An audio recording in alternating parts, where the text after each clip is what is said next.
We're going to look at the notion of linear independence. Linear independence is a fundamental notion in the study of vector spaces. Many key results cannot be stated without having first defined the notion. And we'll begin the discussion on linear independence by considering minimal sets.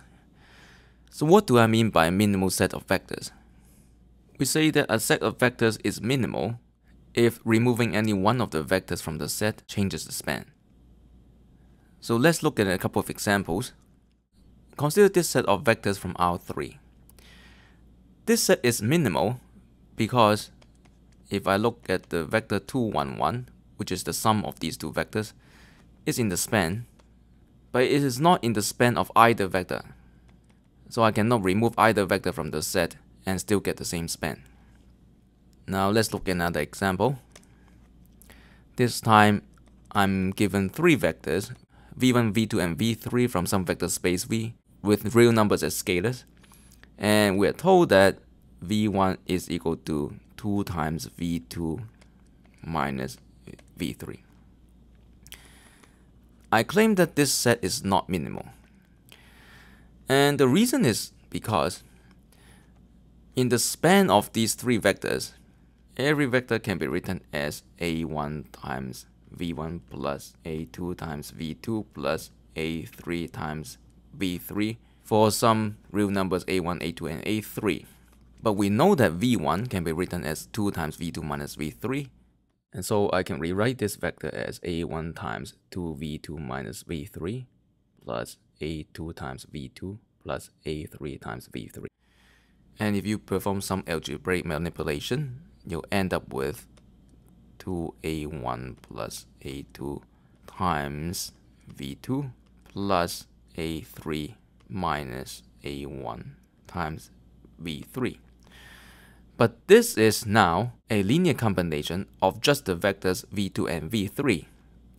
So what we have shown here is that every vector in the span of the set v1, v2, v3 can be simply written as a linear combination of v2 and v3. So that means that I can remove v1 from the set and the span of the resulting set will still be the same. This example here suggests a way of detecting minimality of sets.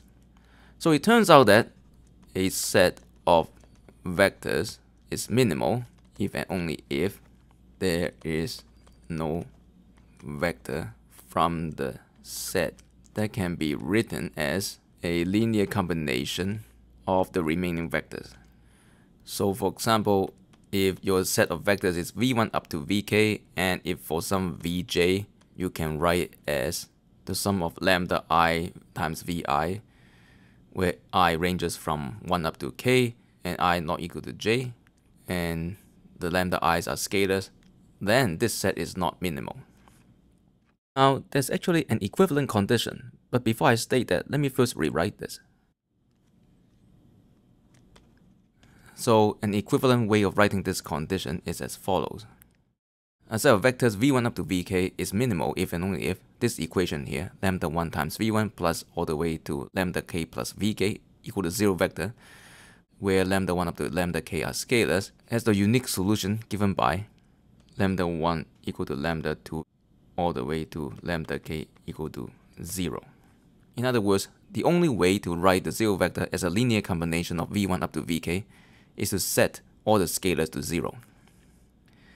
Now, this equivalent condition down here is actually the condition for linear independence. So what you often see is the following. A set of vectors v1 up to vk is linearly independent if the equation lambda 1 times v1 plus all the way up to lambda k plus vk equal to 0 vector has the unique solution lambda 1 equal lambda 2 equal all the way to lambda k equal to 0. Here we say that the vectors v1 up to vk are linear independent vectors, and a set of vectors that is not linearly independent is said to be linearly dependent. Let's now look at an example. We're going to show that this is a linearly independent set. So what we need to do is we need to set up this equation and see if there's any other solution than setting lambda 1, lambda 2, and lambda 3 to 0.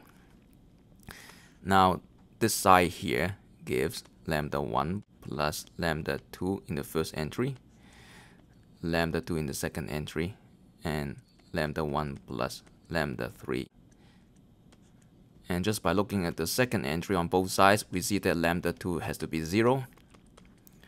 And when lambda 2 is 0, then we get lambda 1 is 0. And when lambda 1 is 0, then lambda 3 must also be 0. So this is a linear independent set. So if we go back to these two equivalent conditions, a set of vectors is minimal if and only if it is linearly independent. And to prove that these two conditions are equivalent is actually quite straightforward.